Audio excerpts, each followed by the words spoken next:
Everyone, आज का topic है कि जो हमारी प्रॉपर्टीज़ थी वेपर कंप्रेशन की, अगर उसमें हम लोग चेंज करते हैं, ठीक है, तो हमारे वेपर कंप्रेशन सिस्टम में उसकी परफॉर्मेंस में क्या चेंज आता है। ठीक, प्रॉपर्टीज़ जैसे रेफ्रिजरेशन इफेक्ट हो गया, वर्क डन हो गया, ये सब अगर हम उसमें चेंज करते हैं तो हमारे परफॉर्मेंस यानी हमारी सीओपी जो है रेफ्रिजरेशन सिस्टम की, कंप्रेशन रेफ्रिजरेशन सिस्टम की, उसमें क्या चेंज आता है। ठीक, तो पहला देख लेते हैं कि क्या है effect of decrease in evaporator pressure, यानी कि अगर हम इवेपोरेटर प्रेशर को डिक्रीज़ करते हैं। ठीक है, सबसे पहले देख लो एक डायग्राम तुम्हें इसके लिए याद करना पड़ेगा।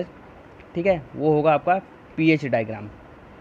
ठीक है, एक डायग्राम इसके लिए याद करना पड़ेगा, वो होगा आपका पीएच डायग्राम। पीएच डायग्राम कुछ इस तरह से बनता है। ठीक, इस तरह से बना है और इसमें जो इसका फिगर बनता है वो इस तरह से है। ये मैं आपको बता चुका हूँ पहले ही, जब मैंने वेरियस टाइप्स ऑफ इसके डायग्राम बताए थे तभी बता चुका था। ठीक है, तो ये हो गया 1 2 3 4।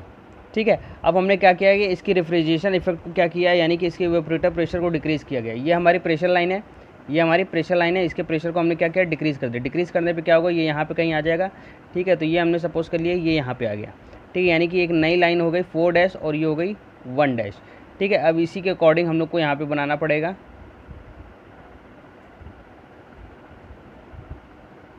ठीक, तो अब हमारे पास साइकिल क्या हो गई, पहले साइकिल थी 1 2 3 4, अब साइकिल हो गई 1 डैश 2 डैश 3 और 4 डैश। ठीक है, तो अब इसकी वजह से क्या होगा, अगर हमारा रेफ्रिजरेशन इफेक्ट क्या हो गया, डिक्रीज़ हो गया। ठीक है, यहाँ पे क्या होता था रेफ्रिजरेशन इफेक्ट, यानी कि अगर हमारा क्या कह रहे थे इवेपोरेटर प्रेशर कम हो रहा था, उसकी वजह से क्या होगा, जो हमारा रेफ्रिजरेशन इफेक्ट है वो कम हो गया। ठीक है, दूसरा क्या हो जाएगा, अगर रेफ्रिजरेशन इफेक्ट कम हो गया तो सीओपी क्या होती थी हमारी, refrigeration effect upon work done, तो सीओपी क्या हो जाएगी, वो भी कम हो जाएगी। सीओपी कम हो गई तो यानी कि वर्क डन जो है हमारा वो क्या हो गया, इंक्रीज़ हो गया, बढ़ गया। ठीक है, अब इसी तरह से दूसरा देख लेते हैं। ये तो पहला हो गया कि अगर हमने इवेपोरेटर प्रेशर को डिक्रीज़ किया। दूसरा, अगर हम लोग मान लेते हैं कि कंडेंसर प्रेशर को हमने क्या किया, इंक्रीज़ किया। ठीक है, कंडेंसर प्रेशर को अगर हम लोग इंक्रीज़ कर रहे हैं तो उसका डायग्राम देखो कुछ इस तरह से बन रहा है। पी एच, ठीक है, सेम डायग्राम वैसे ही बनेगा। ठीक है, 1 2 3 4।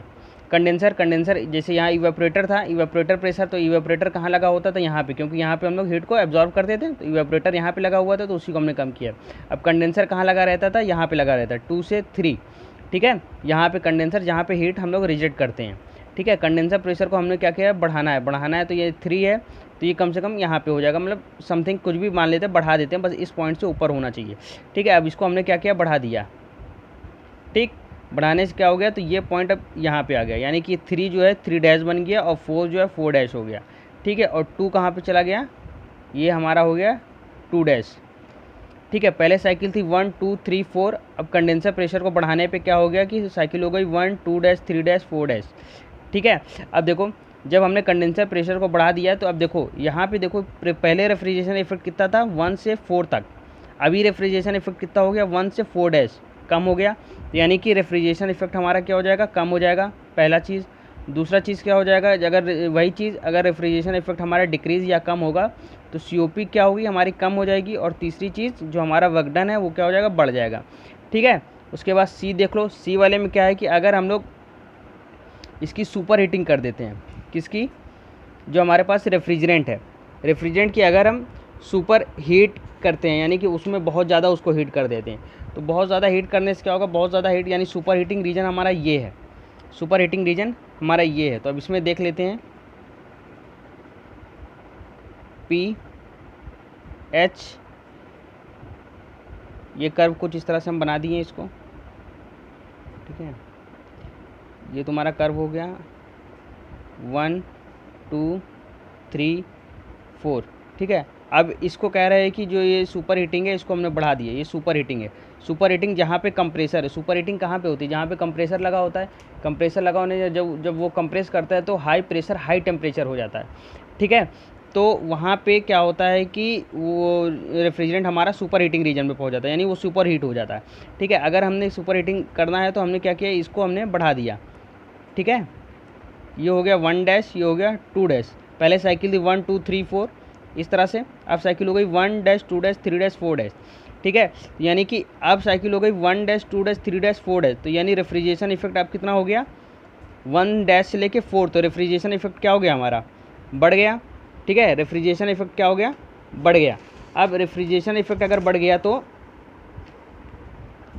COP क्या हो जाएगी हमारी, रेफ्रिजरेशन इफेक्ट बढ़ा है, रेफ्रिजरेशन इफेक्ट हमारा बढ़ गया तो COP क्या हो जाएगी, बढ़ जाएगी। ठीक है, COP क्या हो जाएगी, बढ़ जाएगी।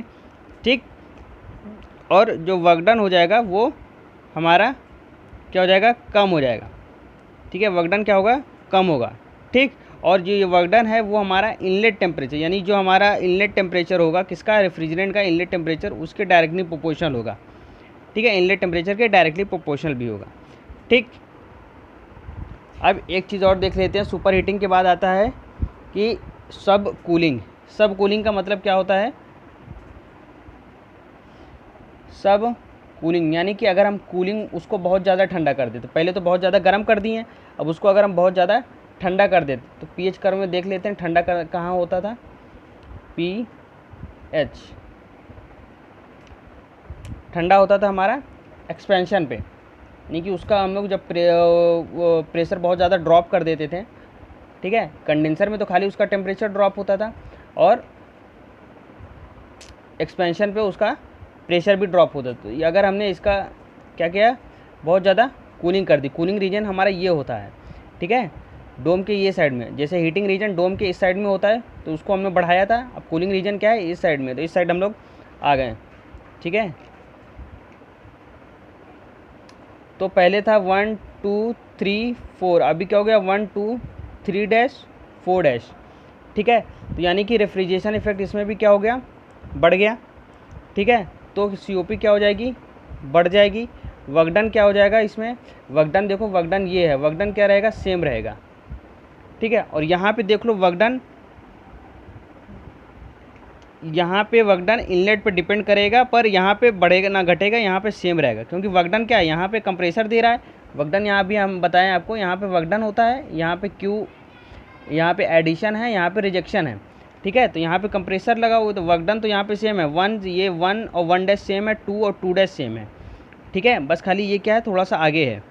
ठीक है, तो यहाँ पे वर्क डन भी इनलेट पे डिपेंड करेगा या तो कांस्टेंट रहेगा। ठीक, वैसे ही यहाँ पे भी है कि वर्क डन हमारा क्या है, सेम है।